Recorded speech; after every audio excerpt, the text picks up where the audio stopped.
Hi guys, how are you all? I hope you all well at this time.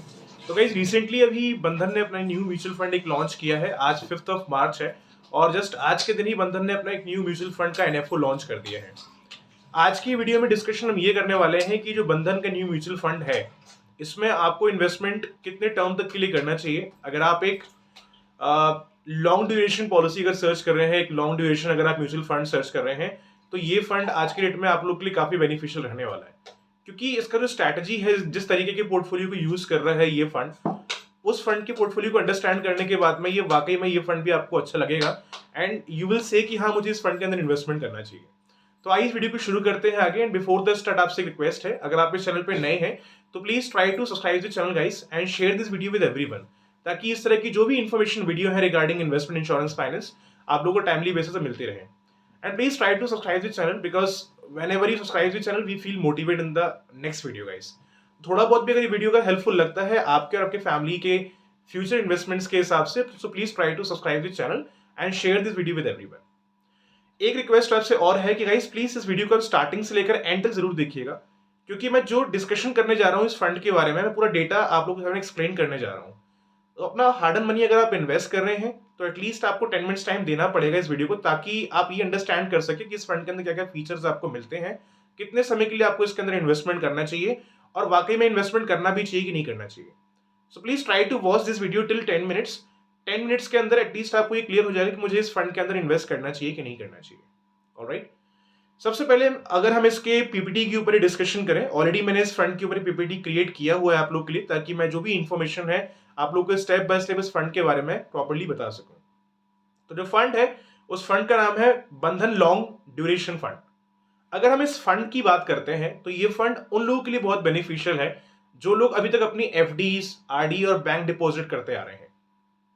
I think ये fund ज्यादा उनको पसंद नहीं आएगा जो बहुत समय से ट्रेडिंग कर रहे हैं, इंट्राडे कर रहे हैं और जो इक्विटी में पैसे इन्वेस्ट कर रहे हैं। बिकॉज इक्विटी में इन्वेस्ट करने वाला आदमी जो है उसको 20, 25, 30% के रिटर्न वहां से मिल चुके हैं इक्विटी से। तो आई डोंट थिंक कि उसको मॉडरेट रिस्क वाले फंड में इतना मजा आएगा, क्योंकि मॉडरेट रिस्क में जो रिटर्न्स होते हैं वो थोड़े से कम होते हैं आपके एक हाई रिस्क कैटेगरी ऑप्शन से। अगर आप मॉडरेट फंड में जाओगे या किसी अगर आप डेट फंड में जाओगे, बिकॉज रिस्क कैटेगरी 3 टाइप की होती है ऑलमोस्ट, लाइक एक तरह से गवर्नमेंट बॉन्ड सिक्योरिटी होता है जो एक तरह से लो रिस्क बोलते हैं, और एक होता है बैलेंस फंड। बैलेंस हम बोलते हैं मॉडरेट ऑप्शन को, जहां पर आपका थोड़ा बहुत रिस्क भी होता है और थोड़ा बहुत रिस्क नहीं भी होता है। Like we can say it's kind of mixture of equity and डेब्ट, राइट। और इक्विटी होता है प्रॉपर्ली हाई रिस्क, जहां पे रिस्क लेवल बहुत हाई है बट रिटर्न के चांसेस भी आपके लिए उतने हाई होते हैं। तो बेसिकली ये जो हम फंड डिस्कशन करने जा रहे हैं, ना ये लो रिस्क है ना ये हाई रिस्क है, ये एक मॉडरेट ऑप्शन है। मॉडरेट का मतलब ये है कि यहाँ पर जो रिस्क लेवल है वो बैलेंस रहेगा, ठीक है, ना ज्यादा ना कम। अगर हम इनके सेक्टर्स की बात करें, so right now whatever amount you are investing in this fund, आपका ज्यादातर पैसा जो इन्वेस्ट किया जा रहा है इनके द्वारा, ये आपका इन्वेस्ट कर रहे हैं गवर्नमेंट बॉन्ड्स के अंदर एंड मनी मार्केट के अंदर।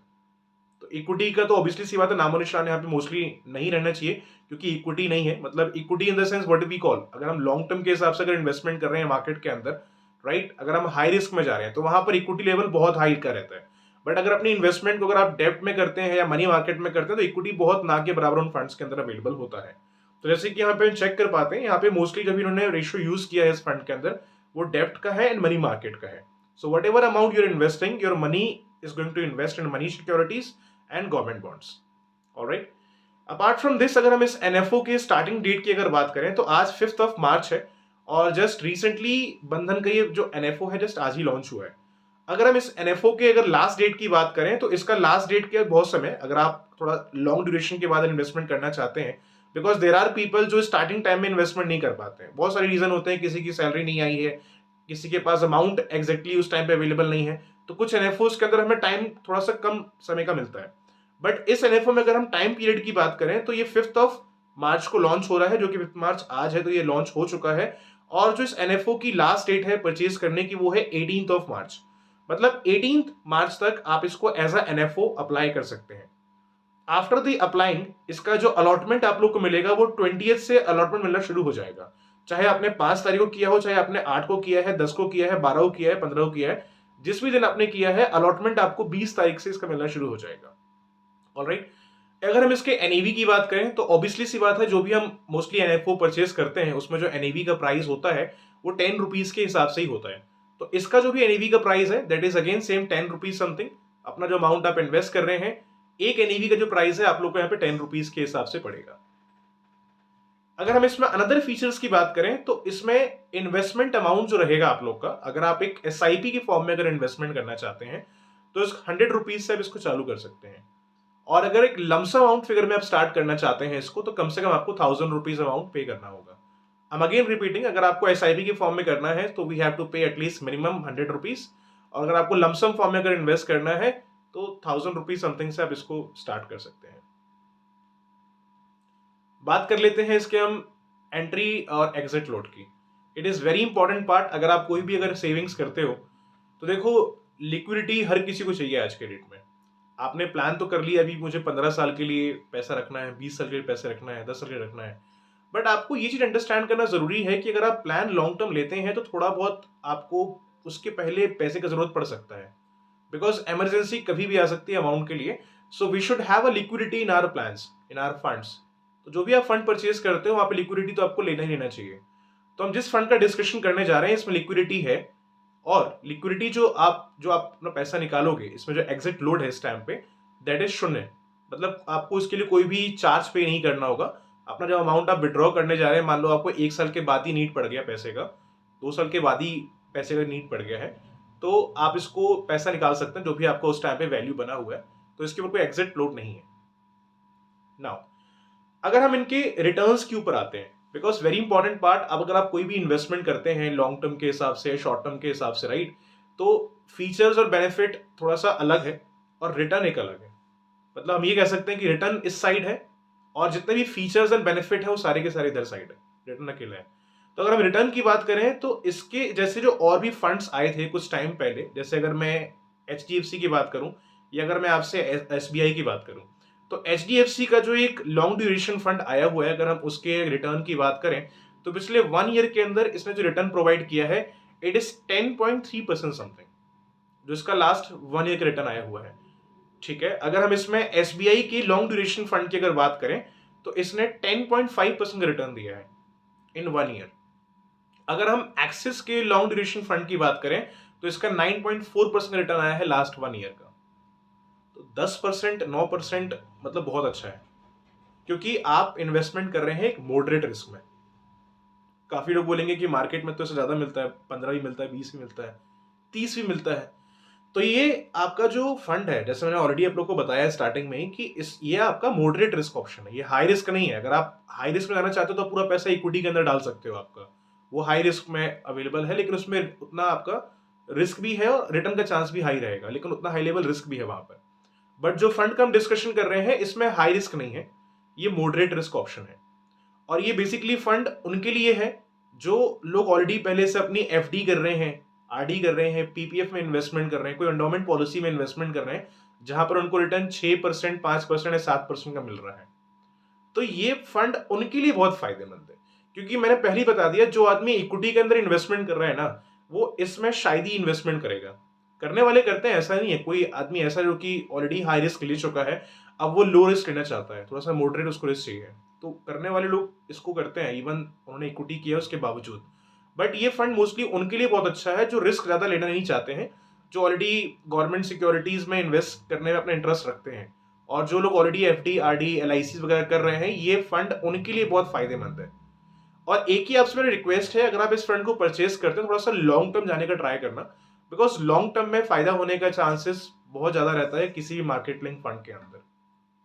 तो बाकी अगर हम इसके जो कॉम्पिटिटर्स हैं, अगर हम बंधन के अलावा अगर हम अनदर कंपनीज की अगर बात करें, तो जैसे बंधन का भी जो लॉन्ग ड्यूरेशन फंड है जिसका हम डिस्कशन अभी कर रहे हैं, उसी तरीके से HDFC का लॉन्ग ड्यूरेशन फंड है जिसने 1 ईयर के अंदर जो रिटर्न दिया इट्स 10.3%। SBI का लॉन्ग ड्यूरेशन फंड आया था जिसने 1 ईयर के अंदर रिटर्न दिया इट्स 10.5% समथिंग, और जो एक्सिस का लॉन्ग ड्यूरेशन फंड आया है इसने भी 9.4% का रिटर्न लास्ट 1 ईयर के अंदर दिया हुआ है। तो इन कंपनीज ने लगभग 9 से 10% के रिटर्न दिए हैं लास्ट 1 ईयर के अंदर। And again we are talking about the same kind of fund, Bandhan long duration fund. तो यहां से भी अगर देखा जाए तो हम एक अच्छे खासे रिटर्न्स एक्सपेक्ट कर सकते हैं इन लॉन्ग टर्म और in short term, whatever fund we are choosing. But long term के हिसाब से अगर देखें, अगर एक आदमी अगर 15 साल के लिए भी अगर इसमें टिक जाता है, 10 साल के लिए भी अगर टिक जाता है ना, तो मैं इतना कह सकता हूँ कि यहाँ से प्रॉफिट आप अच्छा बना के निकलेंगे। सो आई होप यहाँ तक क्लियर होगा, कोई डाउट एंड क्वेरीज अभी तक आपके माइंड में इसके रिगार्डिंग नहीं होंगे। अपार्ट फ्रॉम दिस, अगर हम इसमें टैक्सेस की बात कर लें, इट्स वेरी इंपॉर्टेंट। तो बेसिकली एफडीज में क्या होता है, जब अपना आप मान लो एक एफडी पर्सन है, अगर आपने ऑलरेडी एक एफडी करा रखी है पास्ट में, या अगर आप एफडी अभी इस टाइम पे अपना रन भी कर रहे हैं, तो ऑलरेडी आप लोग को मालूम होगा एफडी में जो मेच्योरिटी आपका होता है दैट इज टैक्सेबल।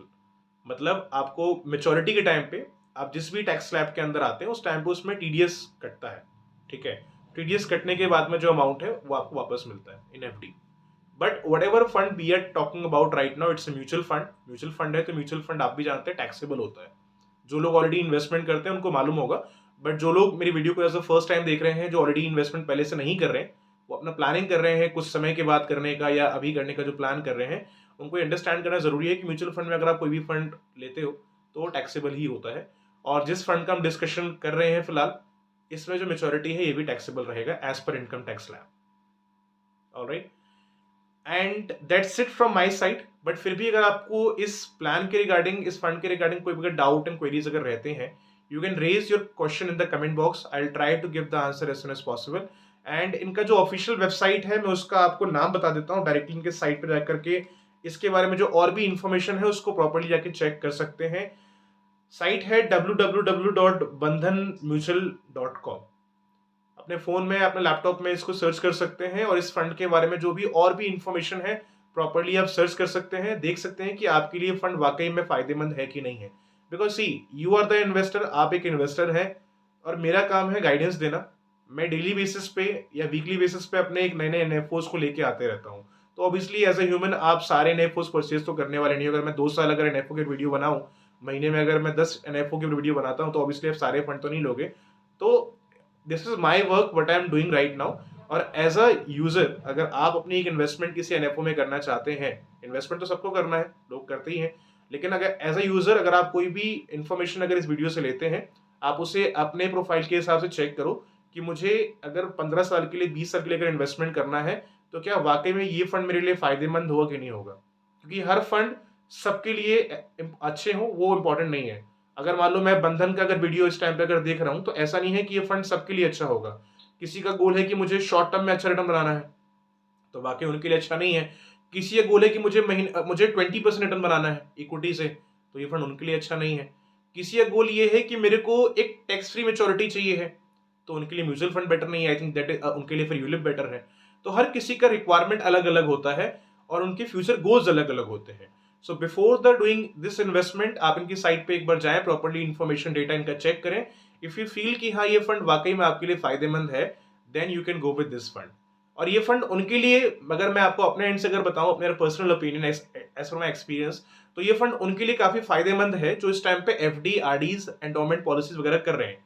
क्योंकि अगर वहां से वो 6%, 7%, 5% अगर बना रहे हैं ना, तो यहाँ पर भी इस मॉडरेट रिस्क में अपना पैसा लगा करके एक अच्छा खासा ग्रोथ जनरेट कर सकते हैं। इसमें रिस्क है बट मॉडरेट लेवल का रिस्क है। सो ऑलराइट गाइस, आज के वीडियो बस इतना ही। फिर भी कोई डाउट एंड क्वेरीज अगर आपके माइंड में अगर रहते हैं इस वीडियो के regarding, you please raise your question in the comment box. I try to give the answer as soon as possible of this questions guys. So thanks for watching this video guys, have a nice day.